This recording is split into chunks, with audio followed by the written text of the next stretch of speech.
On today's show, why has Bradley Beal become underrated? Going to be revealing the NBA Locked On Network's top 100 players, seeing where Brad landed, and talking about why it was ridiculous on today's Locked On Clippers.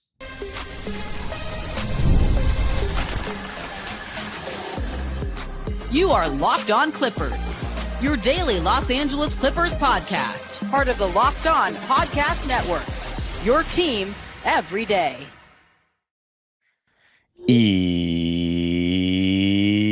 Yes, sir. You were locking in with the Clips. Thank you for making Locked On Clippers the first listen of your day, your team every day. I'm your host, Darian Vaziri, born and raised in LA, been a Clipper fan for 20 years, been covering the team on my own YouTube channel, Dime Dropper, for 5, and 3 right here on the Locked On Podcast Network. Your team every day. Make sure you subscribe and hit the notification bell on the road to 8,000 subscribers. And of course, you can listen wherever you get your podcasts.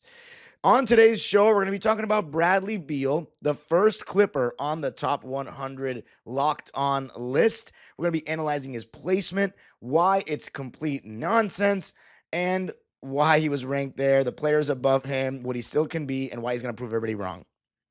So let's begin by taking a look at Locked On's top 100 list. It is going to be shown on the screen for those that can watch on TV, or on YouTube.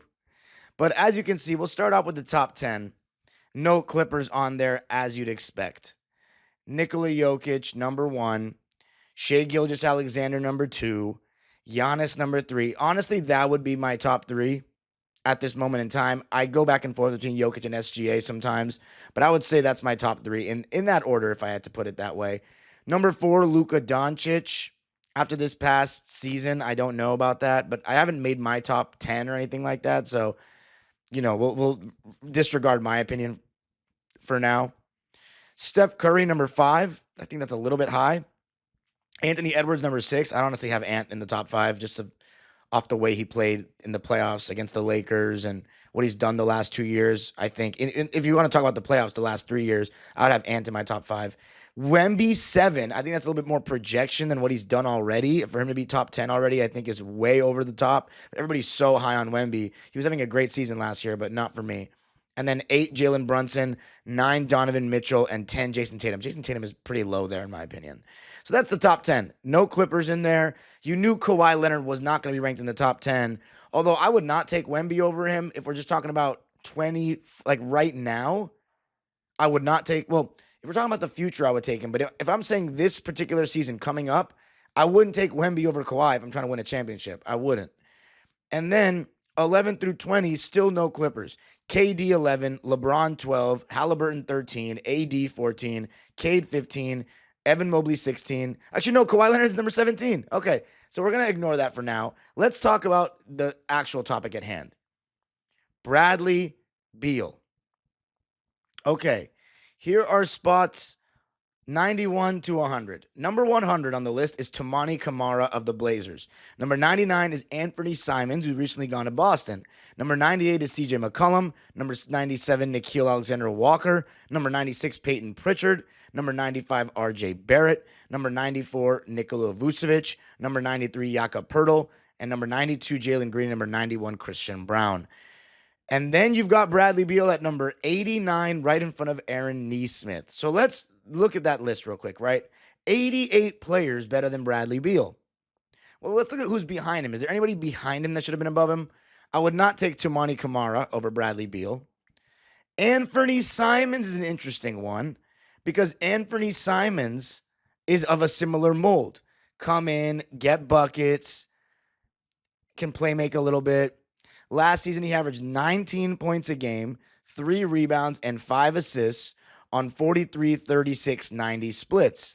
Bradley Beal last year averaged 17 points, which is less, 3 rebounds, 4 assists, which is also less, more rebounds but less assists, and he shot way better from the field on a better team. 50% from the field, 39 from 3, and 80 from the foul line.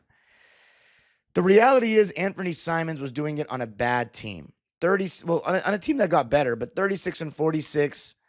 Bradley Beal was on a team that was also this 36 and 46. That's wild. I did not know the Suns and the Blazers had the same exact record. But I still would take Beal just given situation. Just given situation, I would take Bradley Beal. Because Anfernee Simons is doing it on a bad team. You know what I'm saying? He's doing it on a bad team. Whereas Bradley Beal is doing it on a team that was supposed to be good. They still have Kevin Durant and Devin Booker, so he has to sacrifice there. If you put Bradley Beal on the Portland Trailblazers, he would have probably averaged better stats. So fine. For now, I would take Beal over Simons. Then there's CJ McCollum. I honestly don't know if I would take Brad over CJ McCollum. CJ has had some decent years for the New Orleans Pelicans. He's now on his way to the Washington Wizards. But when it comes to CJ, last season he averaged 21 points a game, 4 rebounds, 4 assists on 44, 37, 72 splits. He only played 56 games, however, and the Pelicans were a dumpster fire. So honestly, I think Brad could do that. On a bad team, I think Brad could do that. So if I'm being honest, even though I had to think about it for a sec, I would take Brad over CJ McCollum. Then there's Nickeil Alexander-Walker, different kind of player. I would take Brad over him. Peyton Pritchard, I would also take Brad over him, although he's creeping up. Peyton, won the 6th Man of the Year last year. RJ Barrett, I would definitely take Brad over him. He's at 95. I would definitely take Brad over Nikola Vucevic at 94. Definitely Brad over Jakob Poeltl and Christian Braun at 93 and 91.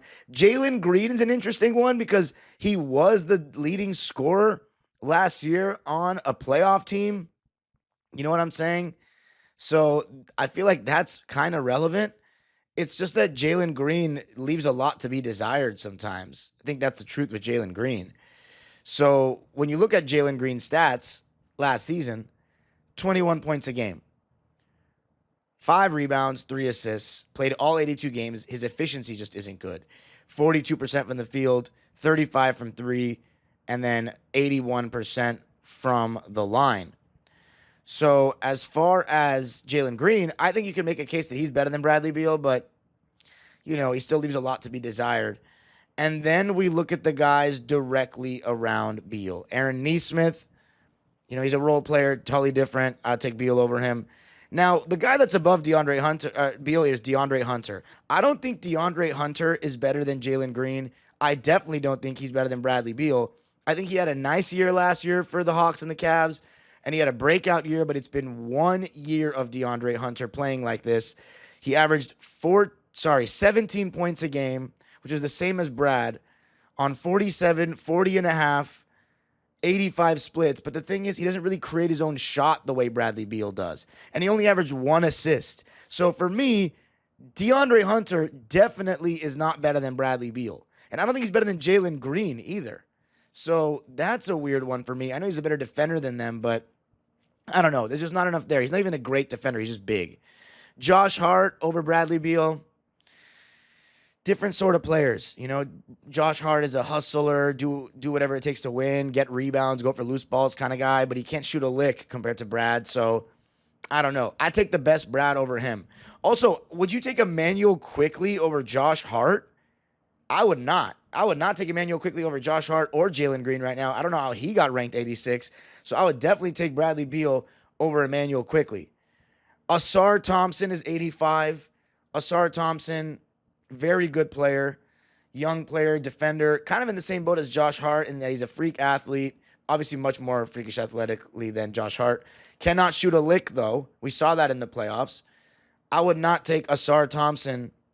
Are we doing this on upside or right now? I don't think Asar Thompson is better at basketball right now than Brad. I think we're underrating Brad too much because of the situation he's been in and because who he's playing with. Herb Jones, same kind of conversation. Now, here's the thing, though, right? Most GMs would take Herb Jones, Asar Thompson, Aaron Nesmith over Brad because they fill a specific role that every team needs to win a title. But when we're talking about who's better at basketball, these guys like Aaron Nesmith, Josh Hart, they can't do what Bradley Beal does. And you can say Brad doesn't do what they do, but what Bradley Beal does takes more skill and is more valuable typically when we talk about who gets paid in the NBA and who becomes recognized for being a star. The ball in your hands is still the most important thing, contrary to me being a defense guy. So, and then Josh Giddey being 83. I don't think Josh Giddey is better than Bradley Beal even now, even though he had some great, he's doing it on a bad team, on a very mediocre Bulls team. If you give Bradley Beal the green light, he could average 30 on a bad, not anymore, but he could average 25 on a bad team on decent splits, I bet you. And then Brandon Miller and Naz Reid are 82 and 81. Brandon Miller, I don't know if he's better than Bradley Beal yet. Is Brandon Miller better than Herb Jones right now? I mean, it's different. It's hard when you have like a rising star bucket getter and then you're talking about a defensive guy. But for me, the overall takeaway is Brad's a little too low. I think Jalen Green's also too low too, even though this is not Locked On Suns, but he's a little too low. Naz Reid, I'd probably say Naz Reid over Beal right now just because of the way he's been. But Michael Porter Jr., number 79, I would not take Michael Porter Jr. over Beal. I really wouldn't. Cooper Flagg, fine. Cam Johnson, sure. Damn, Paul George is number 76. I'm going to stop there because I don't think Beal's better than Lou Dort right now. But again, it's different. It's very different. So all Bradley Beal needs to do is show everybody what's good. Now, coming up, I'm going to tell you what Bradley Beal can still be, which proves that this ranking is complete bogus.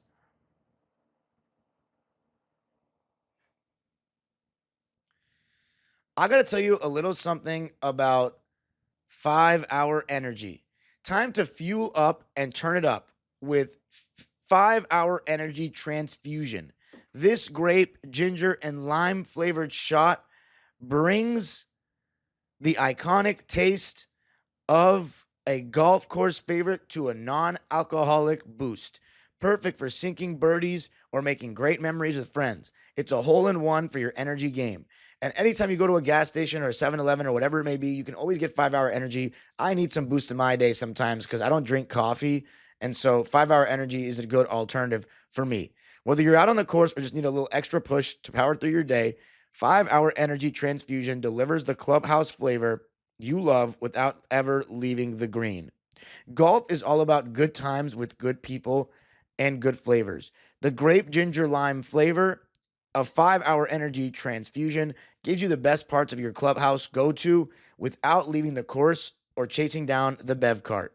Now you can amp up the fun even more. Just buy, snap, and enter for a chance to win a dream golf trip for two to any golf tournament in the USA. Tee up that trip. Visit 5-he-win.com for full rules and entry. No purchase necessary. Excludes the Masters Tournament. Ends October 31st, 2025. All right, so talking about the 89th best player in the NBA, Bradley Beal, according to Locked On's hosts.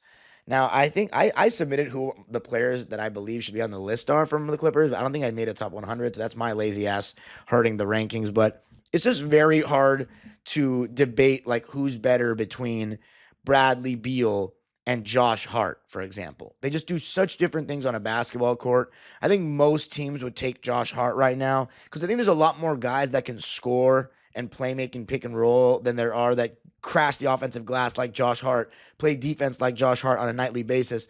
I do think there are more Bradley Beals in today's NBA than Josh Harts. Maybe 20 years ago, there was more Josh Harts. But it really comes down to fit at the end of the day. It's not clear cut to me. Although Bradley Beal is a star caliber player, Josh Hart is not. You know what? If I'm going to do it by that, let's discount every single role player that I think it should be above them. So, see you later, Herb Jones. See you later, Naz Reid. See you later, Michael Porter Jr. I'm not going to count Drew Holiday because he's star caliber, even though he had a rougher year last year.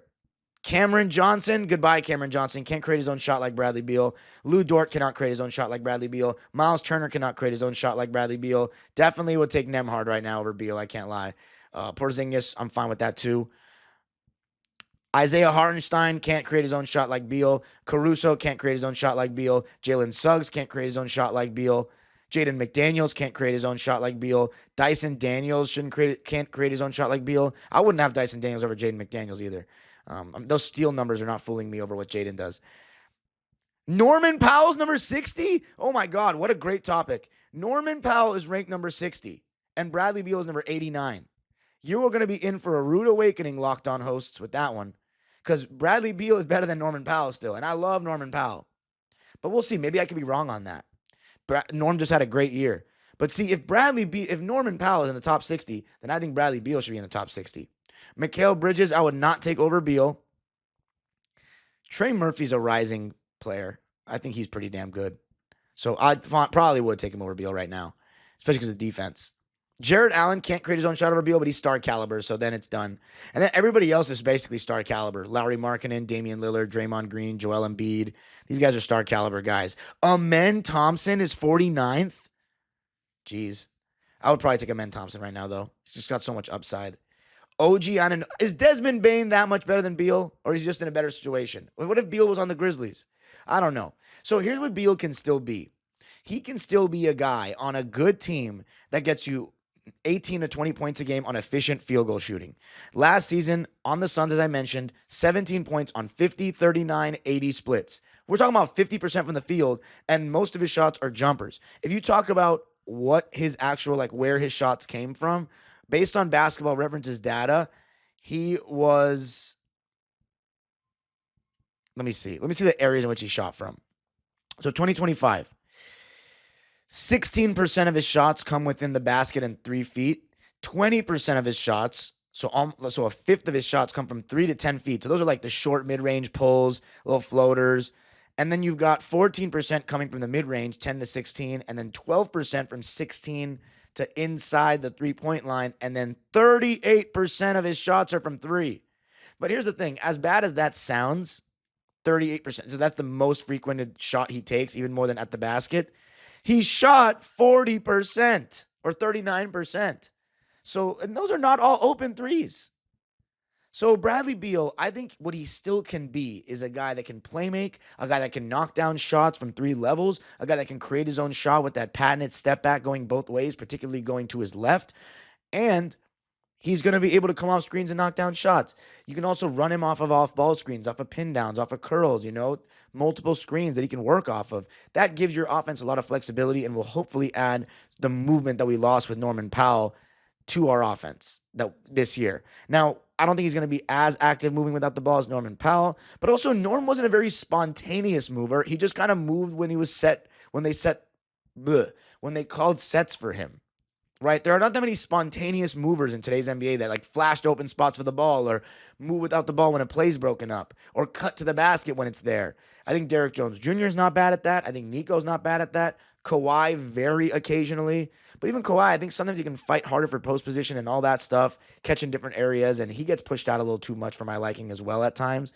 So we'll see if Brad has more instinctive movement than Norman Powell, who basically would have the bulk of his movement come off of when we're calling a set for him to come off that left to right curl.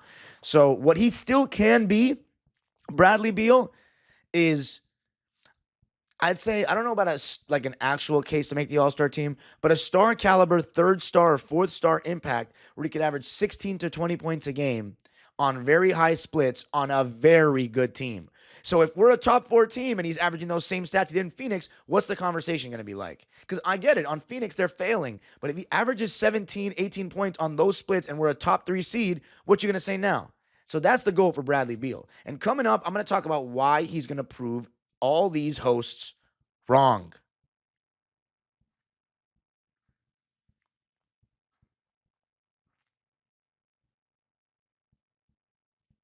All right, so we're going to be doing more reactions to this top 100 list. Of course, there's not much to be said about the top 10, although we maybe will make a case for Kawhi over some of those guys. Maybe I'll write my own top 25 just for the sake of things. I know I'm going to, a lot of people are going to disagree with me on my list. But if you're wondering where James Harden came out in the list, there he is, number 24.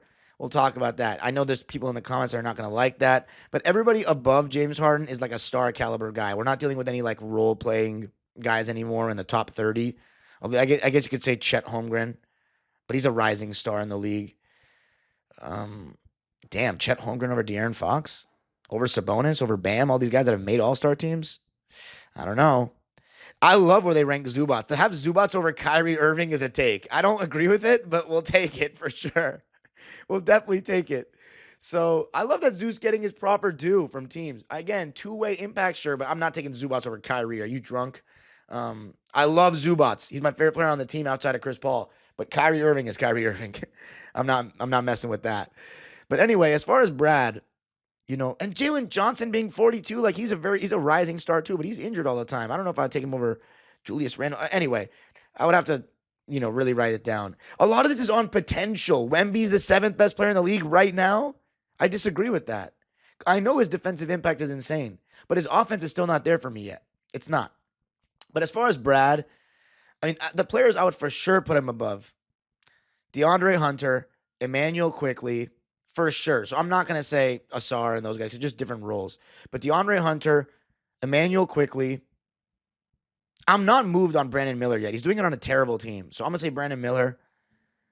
I would not take Giddey over Beal, honestly, even though he's put up those stats on the Bulls. And Michael Porter. So 5 guys. I would only take Beal over 5 guys. He should be in the 80 to 90 range right now. I think so. Unless he proves people wrong. And here's why he's going to prove them wrong. He's going to prove them wrong because he's in a situation where what he does is not redundant. With Devin Booker and Kevin Durant, you have 3 guys that are solid off ball, not great in terms of playmaking for others, good at best, and can all score from 3 levels and can all create their own shot. 3 guys that do a lot of the same things, and each one does it at a worse level. Kevin Durant being the highest, Booker second, and then Beal. We don't really have that. We have Kawhi that can score from 3 levels, but he's more of like an intentional mid-range maestro post-up guy. Beal's not a post player. He's an all face-up guy, and he shoots more threes than Kawhi. And he's probably a better – see, I don't want to say he's a better overall shooter because I feel like I disrespect Kawhi's jump shot with that. He's become such a great shooter.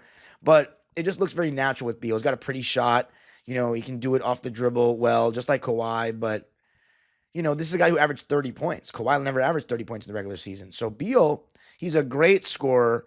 I think Beal works quicker off the catch. We don't really have a guy that can catch the ball and work quickly off the catch. And we didn't really have that with Norm unless we're talking about shooting it quickly off the catch. When it comes to catching it and then going a different direction or catching it and putting it on the floor quick, Bradley Beal is the only one on our team that really can do that. So he has a more defined role in terms of we don't have what he's great at with the Clippers. Also, he has a guy that is a true playmaking pick and roll guy.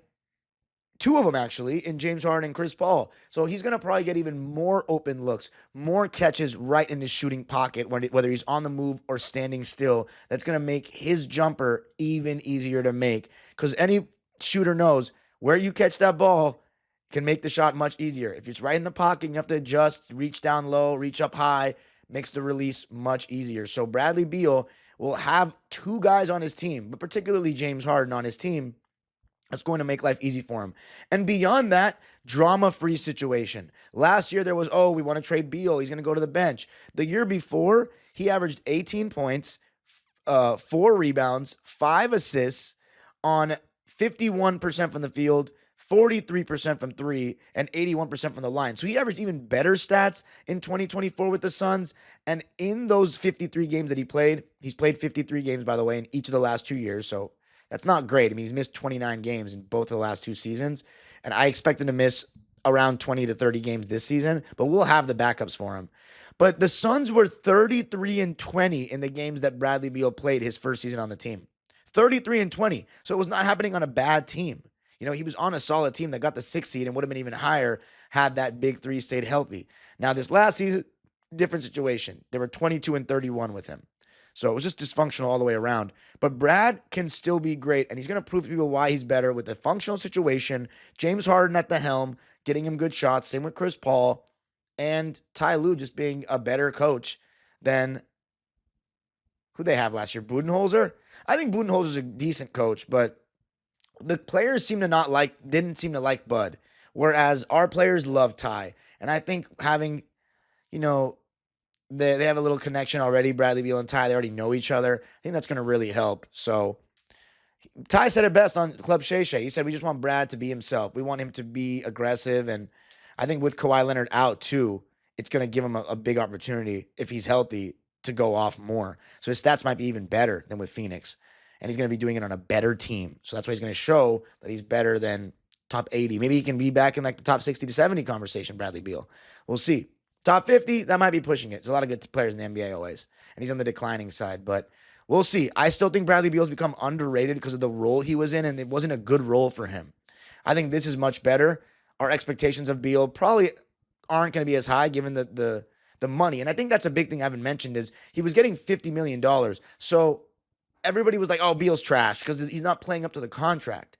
But if you get him on $5.5 million a year like we have now, we'll see if he's playing up to that contract with the talent that he still has. He's still a very good player in this league. And shout out to Beal, for supporting the Rams. I know he's from St. Louis, so I saw him on social media at the same Rams game that I was at on Sunday. So shout out to Beal. Go Rams, baby. Sorry for all you Chargers, Niners, and Raiders fans listening. And if you're a fan of another team, I don't give a damn about you. If you're a Clipper fan, of course, we welcome you with open arms. And I know there's a lot of fans of other teams because LA didn't have a team for 20 years and they picked other teams. I still think you should be loyal to the soil, but not everybody's like me. You can follow me on Twitter and Instagram at DimeDropperPod. Subscribe to my own YouTube channel, Dime Dropper, for even more LA Clipper and LA sports content. And to check out my Rams vlog. And Locked On Clippers is free and available wherever you get your podcasts. So make sure we subscribe to get to 8,000, please, before the season starts. That is the goal. And, of course, the Locked On Top 100. You can check out more reactions to it on Locked On NBA. The age-old proverb continues. Prove them wrong, Brad. Go Clippers.